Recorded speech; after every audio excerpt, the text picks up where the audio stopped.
In this lecture, we are going to look into ionic equilibria. We have seen the basis of chemical equilibria and how to set up an ice table. We are going to develop on the ice table as well later. Now, basis of ionic equilibria is you are going to deal with electrolytes, okay, more predominantly a weak electrolyte, and among the weak electrolytes mostly for the first part you are going to deal with weak acids and weak bases, followed by buffers and then salt. Okay.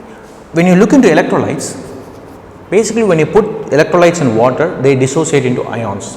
If they dissociate close to or greater than 99%, okay, you are going to call them strong electrolyte. Weak electrolytes dissociate less than 50%. Okay. The weaker they are, the lower they are going to dissociate. Particularly when you look at weak acids, they dissociate less than 10%, that you don't really care about what is the amount dissociated compared to the whole amount. Okay. Example of a strong electrolyte will be the HCl acid, NaOH base, all of them in water. Whereas when you take a weak electrolyte, you can take any of the weak acids like acetic acid or weak base like ammonium hydroxide. Okay, these are going to dissociate less than 50%. Okay. When you get a strong electrolyte, it's extremely easy to calculate pH. Directly calculate pannalam. When you go to a weak electrolyte, you have to go through the ice table route. Hence, we saw ice table. Okay. First, let's define what are acids and bases and what are the categories in which they can put them depending on the way they are envisioned as. First one is Lowry-Bronsted concept. Lowry-Bronsted acids are something that gives you H+. Very simple. Okay. Things that give you H+ are Lowry-Bronsted acid, HCl, CH3COOH, okay, be it strong or weak, regardless they give you H+. A Lowry-Bronsted base is something, okay, that accepts H+. Okay. The acid gives you H+, the base accepts H+, exact polar opposite of each other. One gives you H+, one accepts H+.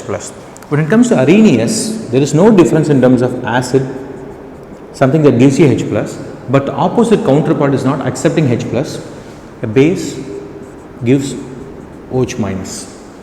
Okay. So, there are places where something can be a Bronsted base, but not a Arrhenius base.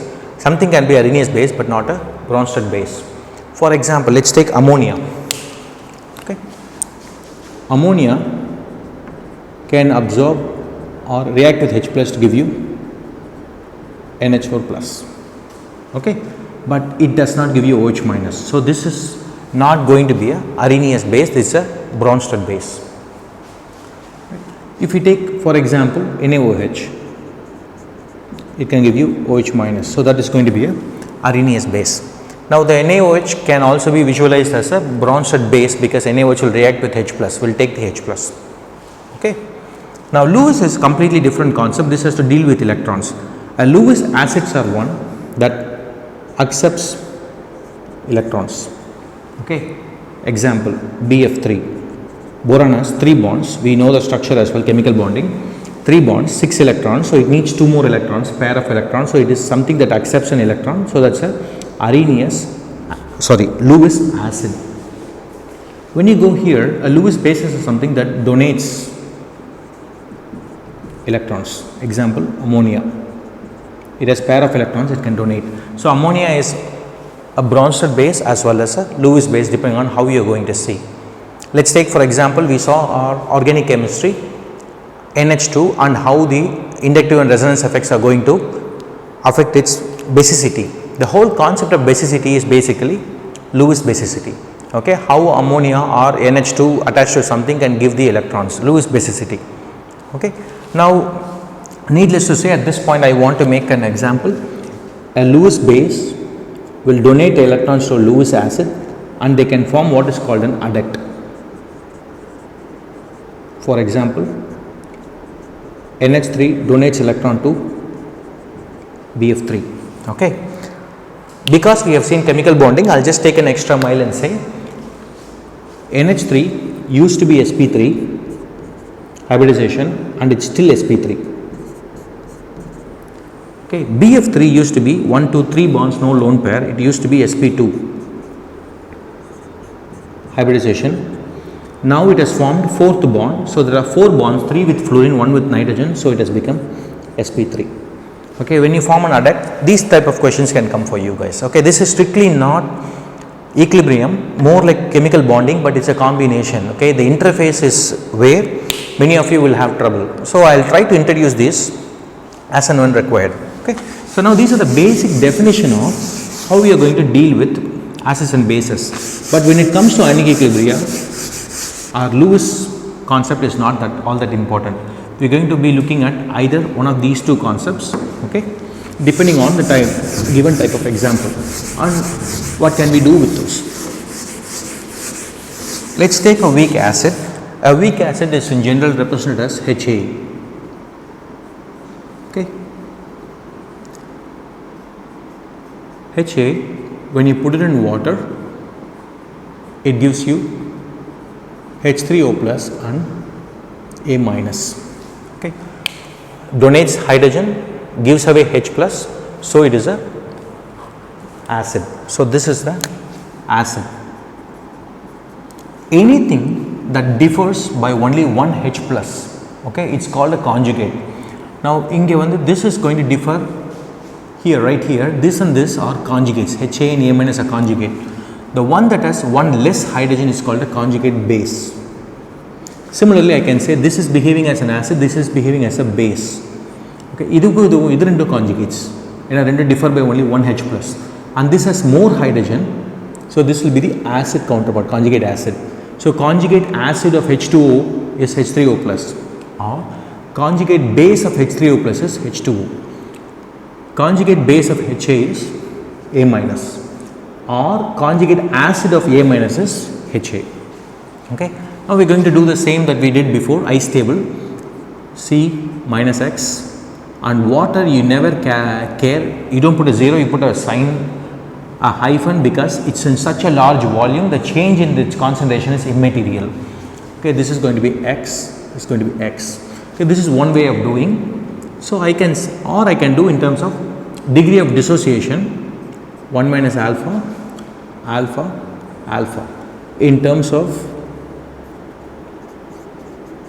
equilibrium concentration, it will be C into 1 minus alpha, C alpha, C alpha.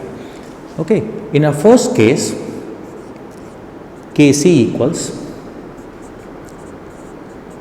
H3O plus A minus divided by HA. Okay. In our first case, that's going to be x squared by C minus X is K. Because I am dealing with an acid, I get a new symbol Ka. Okay. Weak acids, that particularly what you are going to see in me, they are less than 10% ionized, meaning right side போட்டு ரொம்ப கம்மியா இருக்கும் அப்படினா x ரொம்ப கம்மி, x ரொம்ப கம்மினா C minus x is approximately C. So this is approximately equal to x squared by C. Okay. Now this can be useful because I have Ka equals x squared by C, or x equals square root of Ka times C. It's an important relation. Why? Because what does x give you? X gives you the concentration of H3O plus.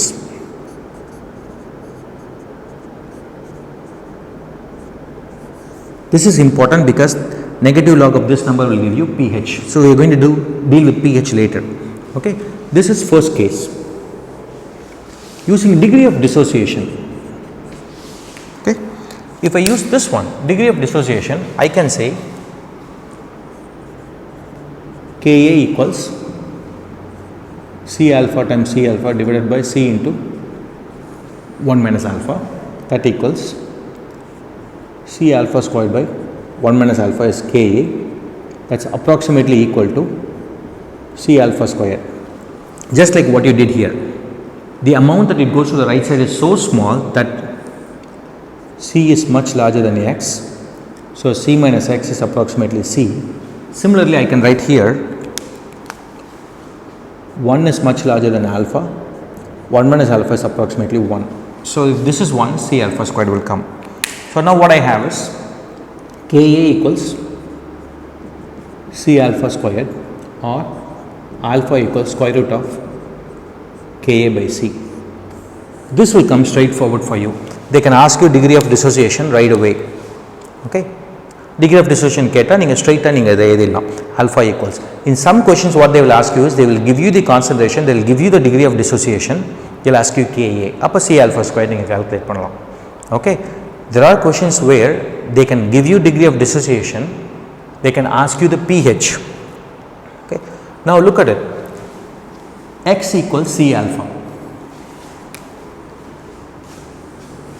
Okay, X equals C alpha. Okay, now look at it, you can see if this is alpha, X equals C into square root of Ka by C, that equals C நீங்கள் உள்ள கொண்டு போனீங்கன்னா C squared மாறும், Ka C squared by C, that equals square root of Ka times C is X. That's nothing but right here. So they are related to one another, you are not making an assumption, they are related to one another. This is what you want to remember. Okay, they can give you alpha, you can calculate C alpha from that, which is X, that is equal to your H3O plus. H3O plus is the negative log of that. So in general what we can say is negative log of H3O plus equals negative log of X equals negative log of C alpha equals pH. I am not a fan of memorizing all this. Okay, I will deal with pH as a separate lecture for you guys, but this is the basis of what we are going to get at. Okay, this is how you set up an ice table for a weak acid. The good thing about ionic equilibria, weak acid and weak bases, it's always going to be minus alpha, minus 2 alpha, minus alpha by 2, இதெல்லாம் வரவே வராது எப்போவுமே வந்து it follows the same pattern. So you don't have to write the ice table. Okay, with enough practice you have to jump straight to this one or this one. These two formulas you have to remember. That way x கொடுத்தா நீங்கள் calculate பண்ணி தரேன், இல்லை alpha கொடுத்தா இல்லை alpha கேட்டால் straight forward in the formula you have to do. Write this as entire notes, write the formulas separately. Okay, this is for a weak acid. Now we are going to do quickly weak base. Okay, now I am going to leave it as it is here. For a weak base, it's written as base in water gives you abstract a hydrogen, because it's a base it borrows a hydrogen plus OH minus. Now what type of a base is it? Is it a Bronsted base or a Arrhenius base?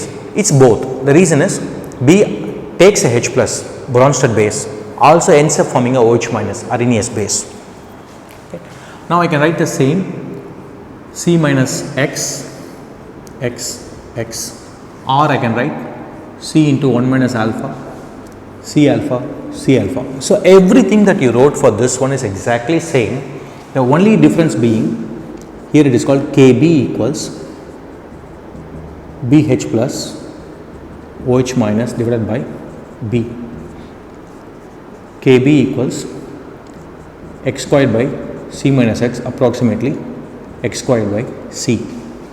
Okay, x equals square root of Kb times C, or the same formula you can write it for this one, Kb equals C alpha squared by 1 minus alpha, approximately equal to C alpha squared, alpha equals square root of Kb by C. Okay, this looks like the acid also, exact same formula, only one difference that you want to remember. When it comes to an acid, X equals H3O plus, when it comes to a base, X equals OH minus. Okay, when you have alpha, OH minus is nothing but C alpha. Okay, this is a basic difference. So what I would do if I were you is do the acid, right, practice problems with the acid, you get comfortable with the ice table, then you move on to the base. Everything is exactly same, just what you get as the final one. அங்கே என்ன எக்ஸாக இருக்கோ அது H3O ப்ளஸ்னால் இங்கே OH minus, அங்கே KAனா இங்கே KB. Okay, then the rest falls into pieces. Okay, we will solve problems based on this previous year questions and get stronger in that. Okay, thank you guys.